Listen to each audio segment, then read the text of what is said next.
right, welcome to Western Civ. Today's lecture is on the Stuart Dynasty. This is following the Tudors. Now we have the Stuart family. So the dates we're looking at here for the Stuarts is from 1603 with the death of Elizabeth till 1714. It's about a century of this dynasty, the Stuart family in England. And it's most noted because in the middle of it, there's going to be a civil war in England, a terrible civil war. So let's begin with the Stuarts. What's happening in England? Well, James I takes over after Queen Elizabeth. Elizabeth died childless, the Virgin Queen they called her. Well, James I had been King of Scotland, and they'd actually arranged this. Elizabeth had made plans. She knew she wasn't going to have kids, so she contacted him, James VI of Scotland, to also come down and be the King of England. By the way, his mother's pretty famous. His mother and Elizabeth had been arch rivals.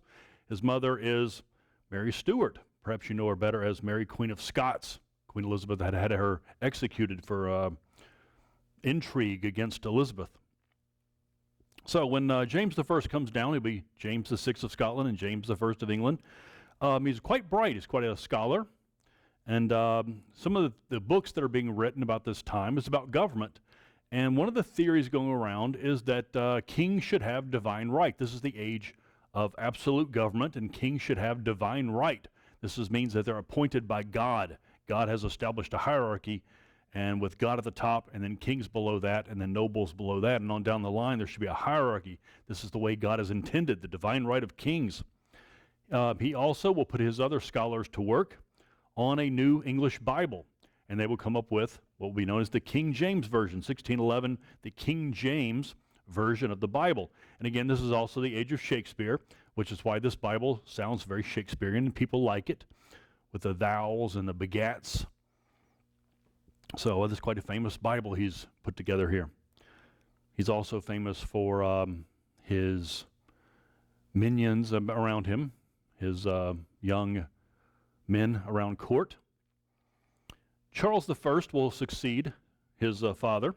So this is Charles I from 1625, the death of his father, till 1649. He's most known for his money troubles. In an age when there's divine right of kings, supposedly, and kings are looking for absolute power, he's going to have trouble with finances. And the reason for this is Parliament. Parliament controls the finances of England. Well, in 1629, when he goes to Parliament and demands that they give him money for certain things, they will refuse him, and he will dissolve them. And he basically, after this point, will try to rule without Parliament.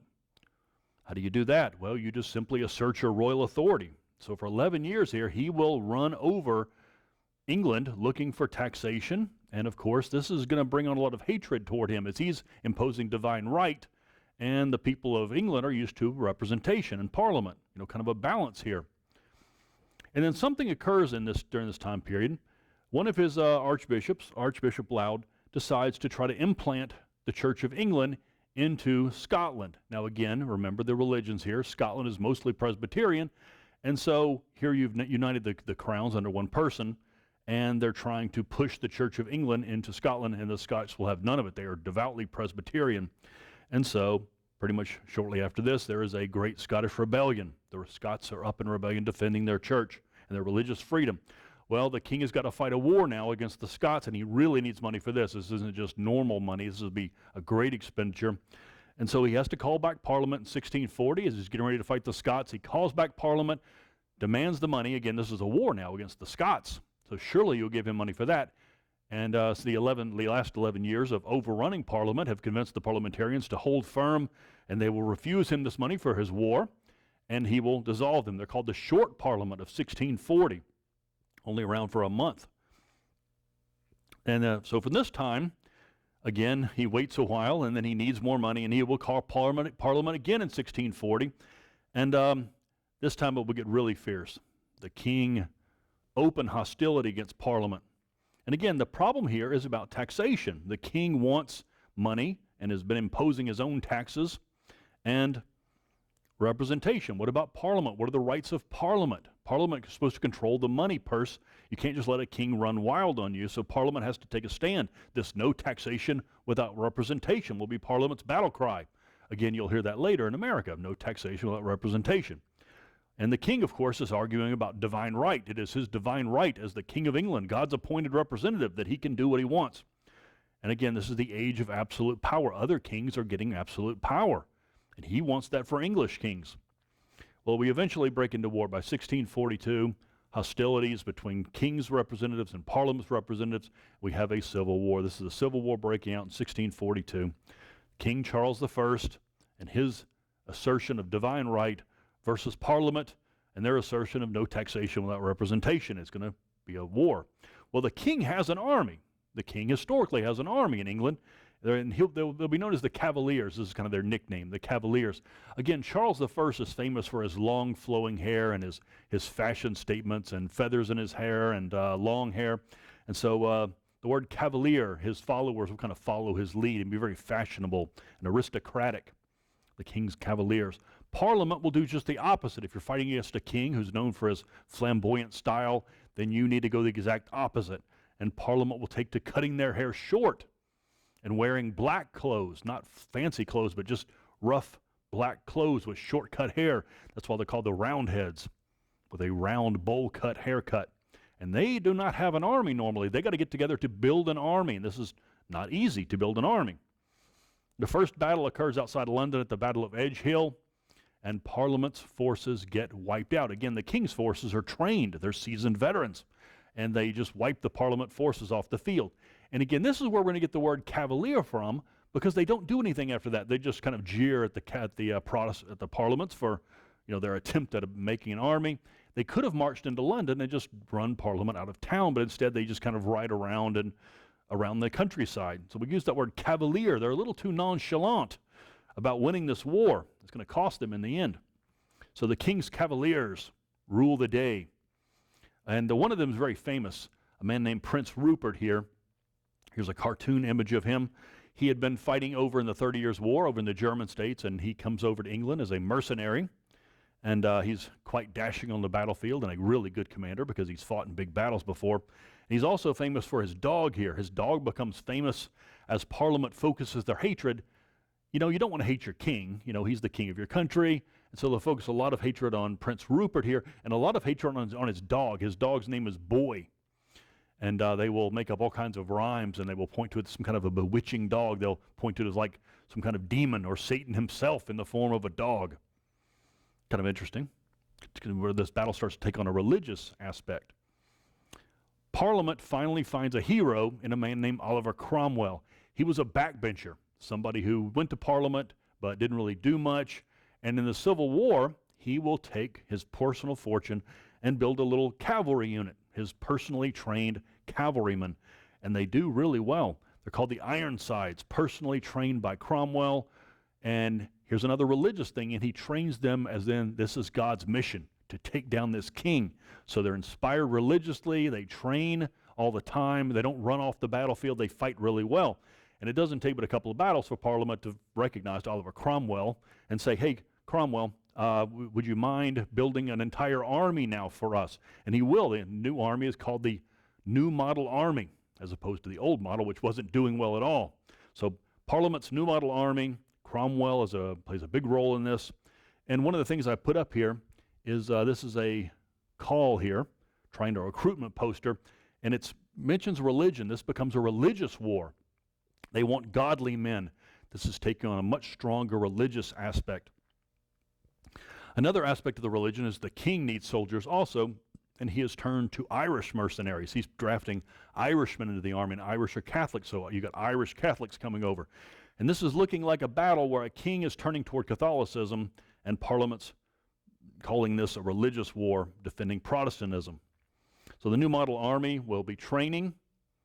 You'll have all kinds of training techniques, and again, this comes over from the continent. The 30 Years' War is winding down at this point. There are a lot of veterans who want something to do, and so a lot of them will come over to England, and they've recognized the fighting techniques of the Swedes. You just can't have raw countrymen out there. You've got to actually have some training and maybe a full-time professional army. And this is what Cromwell's been doing, and so it'll now move to the entire army. His big battle, Cromwell finally takes on the king at the Battle of Naseby. And here's a schematic of the battle. Here's Parliament's forces, infantry in the middle with pikes and muskets, cavalry on the outside. against the king's infantry with cavalry on both sides, and they come clash in this field at Naseby. And what happens is the royal cavalry wins. Prince Rupert runs the enemy off the field, but Cromwell over here runs his enemy off the field and then turns back into the cavalry. Again, this might remind you of Gustavus Adolphus, the way his Swedes were fighting. You don't just run cavalry off the field, you then got to turn against the infantry. And at the Battle of Naseby, the king's army will be destroyed, and he'll be captured shortly thereafter. Well, you've captured the king. What do you do now? Well, Parliament says you have to obey us, right? You have to submit and not just make taxes up and run the country up as you will it. You have to obey Parliament, right? Give and take, balance of power. And the king says no. He just won't cooperate. Well, what do you do now? You've captured the king and he won't cooperate. Well, Parliament begins to fracture here, as they'd been solid when they were fighting the king, but now that they have him, they begin to fracture, as in what do we really need to do here? Some of them are willing to, just reestablish the king, and other parliamentarians say, we just fought a war about this. Well, then Oliver Cromwell steps up. The army obeys him, and Oliver Cromwell, he's had enough of this. He's had enough of their might possibly release the king, and he is going to send his army into London. The New Model Army will march in, and a regiment under Colonel Pride will march into Parliament and drive out these parliamentarians who aren't cooperating. And what's left of Parliament becomes known as the Rump Parliament, just the ones who obey or are loyal to Oliver Cromwell, the Rump Parliament. And what they do, no more messing around with this, they put the king on trial. So Cromwell and his followers will put the king on trial as Charles Stuart, a man, not a king, and they will accuse him of being a tyrant, a traitor, and a public enemy. His defense will be that you can't do this. There is no such thing as this. You can't put a king on trial. It's never been done before. And they said, well, there's a first time for everything. And at the end of Charles I's reign, he will be about this much shorter than he was at the start as he gets his head chopped off. So the execution of Charles I. England executes a king, a regicide. Well, what do you have now? You have no king. You have a republic. This will be a republic of these godly men, these men who've been fighting this as a religious war. We call this the Puritan Republic. These Puritans want to purify the Church of England, maybe even moving beyond the Church of England, so definitely away from Catholicism, further as far as possible. So from 1649, with the death of the king, until 1660, about 11 years of a republic in England. No king. Well, they turn to Cromwell and say, what do you do now? Would you like to be King Oliver I? And he will not do that. He will refuse to be the King of England. That's not what he was fighting the war for. And instead, he will take the title of Lord Protector. If you ever see the title Lord Protector, it's usually referring to Oliver Cromwell's period here when he will try to protect England while we try to figure out what to do with the government. Well, he does what he's best at. He will continue to fight wars. Again, they've been fighting against the Scots, and now there were Irish mercenaries coming in, so he'll take the war to them. He will invade Ireland and win all kinds of battles and commit all kinds of atrocities. Again, these are Catholics who've been supporting Charles I, and so he takes no mercy on them. There are all kinds of massacres in Ireland. And then he will head up to Scotland and put down that rebellion. The Scots will be brought under English rule. And then this war, he'll also go international here. The Dutch are Protestants. This isn't a religious war. This is a war over commerce. And he will wage war against the Dutch and defeat them. Dutch were a power at that time. And actually take some of their colonies. This is where the Dutch colony around the Hudson River will go to England. New Amsterdam will become New York. And then he'll also fight a war against Spain. Now, that is a religious war. Spain is still a Catholic power, and he will take on the Spanish. He wins on land. He wins on sea. He is quite a English hero militarily. There's a scene of one of his naval battles as England becomes a naval power now. If you've wondered about when England became a naval power, it's not Henry VIII. It's not under Elizabeth. Elizabeth barely survived the Spanish Armada. It's under Cromwell here in the 1600s when England has the power to take out the Dutch even and will capture lots of Dutch ships. England becomes a naval power in full now. And we can start calling these islands here Great Britain as he unites Ireland, Scotland, and obviously Wales by 1660. We can start calling it Great Britain, not just England and Scotland and Ireland, but a Great Britain united under the crown. Well, frustration sets in. He's really good at war, and that's usually where you'll find him. But what's happening back with Parliament? Well, they can't get anything done. They're not writing a constitution. They can't figure out how to do this, what kind of government to have. You've got a standing army, and that's pretty much how the government functions. If something needs to be done, Cromwell will do it under the heading of, well, the army will enforce it. Whatever needs to be done, the standing army will just enforce it. And eventually, he will get to the point where he just can't even work with Parliament. He just won't even bother dealing with Parliament. He'll just do everything himself. You might think he's like the most radical guy in England, and actually he's not. Started off kind of radical, but now the radicalism's passed him by. He actually kind of becomes the voice of toleration religiously. You know, he wanted to purify the church, but he kind of stops after a while. So he will try to enforce toleration in England. Not extreme toleration. Again, the Presbyterians will not be tolerated, and nor Catholics will be tolerated, but some aspects of the Church of England, and then kind of a little bit on either side maybe. So, but he's not the most radical of the English as far as religion goes. I want to mention a book written about this time. A man named Thomas Hobbes writes a political science book called Leviathan, and it's about government. What sort of government is best? And he comes to the conclusion, basically Cromwell. The government under Cromwell seems to be best. It's a government of a strong man, a central power, and this seems to be best for everyone. But people follow a single powerful government. It seems to be the best. So that's kind of a political mood at the time in England. Cromwell dies in 1658. And what do you do now? Well, Parliament will pass power to his son, Richard Cromwell. And Richard Cromwell is nothing like his father, a very gentle man. And for about 18 months, you'll have a very weak time for the English. And then finally, one of the generals of the New Model Army will step up. His name is General Monk, and he will do something on his own. He is going to go out and contact Charles's son, Charles II. So this is where you're going to have a restoration. We need to bring back a king. And of course, the English will scare English. And we just got finished fighting a civil war over this. We don't want another fight. So he contacts Charles Stuart. He'd been living over in France. And they agree on a compromise. And now you have a new king of England, Charles II.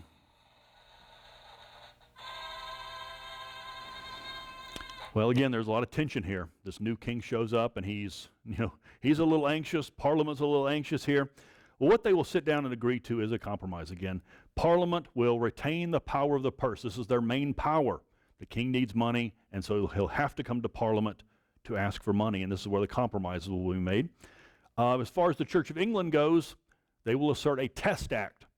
Everyone in government must be tested religiously, and they must have communion with the Church of England. They must swear to the Church of England. So no Catholics and no radical Puritans. Two parties will evolve. This is where England gets its two parties from, here with this restoration. One party is called the Whigs. They do not like this at all. They do not trust Charles II. So they will oppose the king at every turn. They're suspicious of him. And they will kind of, again, moving toward the more radical Protestant views. The other ones, the ones who agree on the compromise, are called Tories. They will support the king. Again, not everything the king does, but they will support him, and they will believe that this Church of England, again, getting back to the Church of England where it looks Catholic, but it's not Catholic. Charles II will be known as the Merry Monarch. He's just happy to be there. He was not so happy in France, and he's happy to be King of England now. And he's most famous for kind of just not doing much, just, being a compromised king. He's also most famous for his prostitutes and all of his mistresses. He'll have lots and lots of mistresses and lots of bastard children and mistresses, prostitutes, and it's just that he becomes kind of the joke here, that they will make all kinds of rhymes. Here's one. Restless he rolls from whore to whore, a merry monarch, scandalous and poor. So quite the butt of jokes. And then finally he dies. 1685, he dies.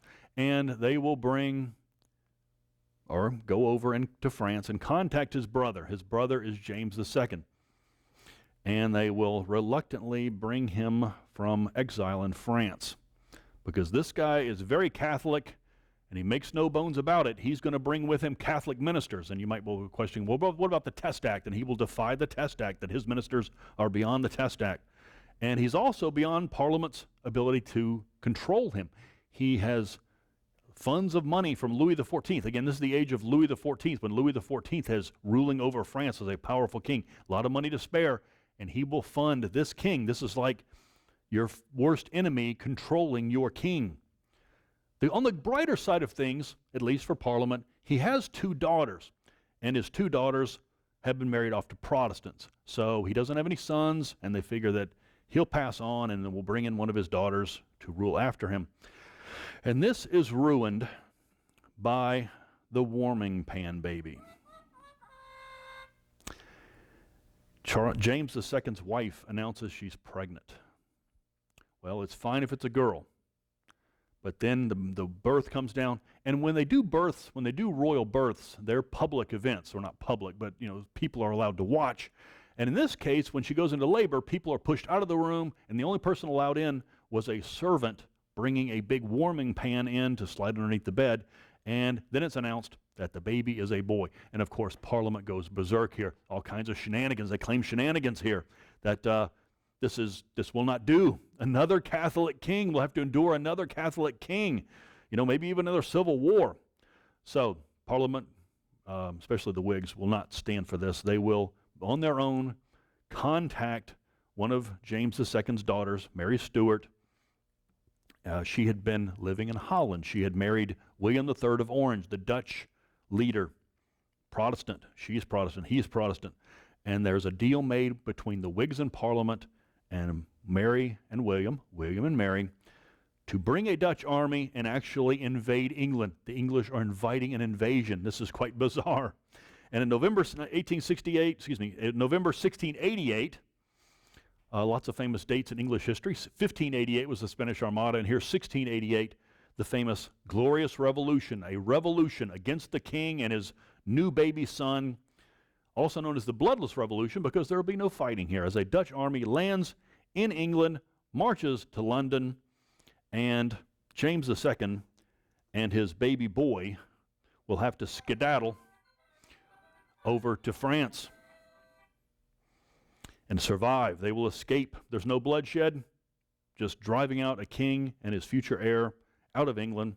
And you have a new royal family, or not a new royal family, a new couple, William and Mary, William Dutchman and Mary Stuart, agreeing to rule over England. They'll rule from 1689 to 1702. Well, they take over in 1688, and in 1689 we'll have some compromises again. You have to make some deals here, but with Parliament. Parliament's not happy with anything, really. And William and Mary are willing to make a deal. They will be given all of their executive power. So a lot of executive independence for them. Again, the King of England is still pretty powerful. And they will have to ask money from Parliament, so compromise there. On the other side of it, there is a Toleration Act, a little more toleration here. Society will be allowed to be a little more beyond the Church of England, not as far as Catholicism go, but several other churches allowed. And then a Bill of Rights. Parliament will sit down and devise a Bill of Rights. Everyone in England will have certain rights, including some things maybe you've heard of before. The right to bear arms. No standing army. Again, if you remember Oliver Cromwell, and these people remember Oliver